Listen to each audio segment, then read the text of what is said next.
আমি আমি সুব্রত চাকমাদার সশস্ত্র চিত্তে শপথ করিতেছি যে আমি আইন অনুযায়ী অন্তর্বর্তীকালীন সরকারের উপদেষ্টা পদের কর্তব্য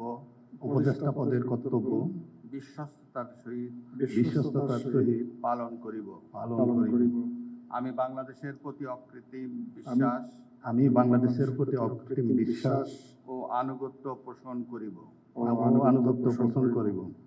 আমি সংবিধানের প্রতি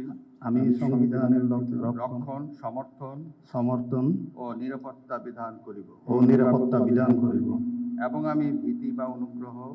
এবং আমি ভীতি বা অনুগ্রহ, অনুরাগ বা বিরাগের বশবর্তী না হইয়া সকলের প্রতি আইন অনুযায়ী যথাবিহিত আচরণ করিব।